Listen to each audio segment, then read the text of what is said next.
নমস্কার, click and বিটের page থেকে আমি মৌমিতা। আজকে সব থেকে গুরুত্বপূর্ণ খবর যে সুপ্রিম কোর্টের রায় দিল। সুপ্রিম কোর্ট একটা গুরুত্বপূর্ণ রায় দিয়েছে এসআইআর প্রসঙ্গে। এবং আপনারা জানেন যে বিগত কিছুদিন আগে নির্বাচন কমিশন থেকে একটা নির্দেশ প্রকাশিত হয়েছিল যে এসআইআর এর হিয়ারিং এ আর কোনোভাবেই মাধ্যমিকের অ্যাডমিট কার্ড গ্রহণযোগ্য হবে না।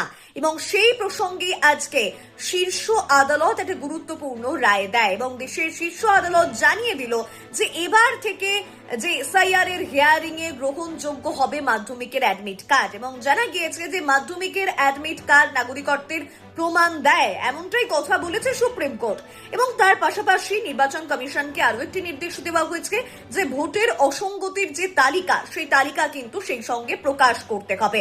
পাশাপাশি আরো একটি বিষয় নিয়েই কিন্তু নির্বাচন কমিশনকে নির্দেশ দিয়েছে যে আপনারা জানেন যে কদিন ধরে যে হিয়ারিং চলছে সাধারণ মানুষের, সাধারণ মানুষ হিয়ারিং এ যাচ্ছেন, তাদের যে নথিপত্র সেই নথিপত্র তারা জমাও দিচ্ছেন, কিন্তু কোন রকম তারা রসিদ পাচ্ছেন না। এই প্রসঙ্গ নিয়ে তৃণমূল কংগ্রেস বারংবার তারা মুখ্য নির্বাচন কমিশনারের কাছে বারংবার গেছেন, তাদের চিঠিও জমা করেছেন, কিন্তু কোন রকম ভাবে তার সুরাহা হয়নি। এবার সেই নির্দেশই দিল সুপ্রিম কোর্ট এবং যেটা জানা যাচ্ছে এবার থেকে কিন্তু সাধারণ মানুষ তাদের রসিদ পাবেন, এমনটাই কিন্তু নির্দেশ দিয়েছে সুপ্রিম কোর্ট। এবং যার ফলে বলাই যেতে পারে যে আজকে তৃণমূল কংগ্রেসের একটা জয় হলো, এমনটাই কিন্তু তৃণমূল কংগ্রেস মনে করছে।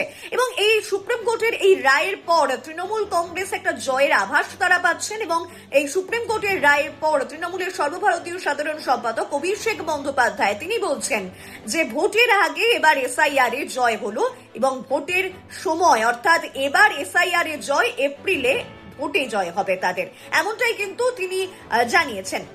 এবং আপনারা জানেন যে দীর্ঘদিন ধরে যে এসআইআর নিয়ে যে এক প্রকার সমস্যার মধ্যে রয়েছেন সাধারণ মানুষ, বারংবার হিয়ারিং এ ডাক পড়ছে এবং তার জন্য সাধারণ মানুষকে একটা হয়রানি হচ্ছে, এমনটাই কিন্তু তৃণমূল কংগ্রেস মনে করেছিল। এবং সেই প্রসঙ্গে লাগাতার তারা নির্বাচন কমিশনের কাছে তারা চিঠিও দিয়েছেন এবং তাদের যে মূল্য, তাদের যে একটা দাবি ছিল যে তারা এই যে নথিপত্র সাধারণ মানুষ জমা করছে তার যেন রসিদ তারা পায়। এবং সেই বিষয়ে আজকে গুরুত্বপূর্ণ নির্দেশ দিল এবং সেই সুপ্রিম কোর্ট, এবং সুপ্রিম কোর্টের কাছ থেকে জানা যাচ্ছে সুপ্রিম কোর্ট যে নির্দেশ দিয়েছে যে এবার থেকে কিন্তু রসিদ তাদের জমা, অর্থাৎ সাধারণ মানুষ যে নথিপত্র জমা করবে তাদেরকে এবার রসিদ কিন্তু দিতে হবে। আজকের গুরুত্বপূর্ণ খবর এই পর্যন্তই। ক্লিক অ্যান্ড বিটের মাধ্যমে আরো গুরুত্বপূর্ণ খবর জানতে অবশ্যই লাইক, শেয়ার এবং কমেন্ট করতে ভুলবেন না।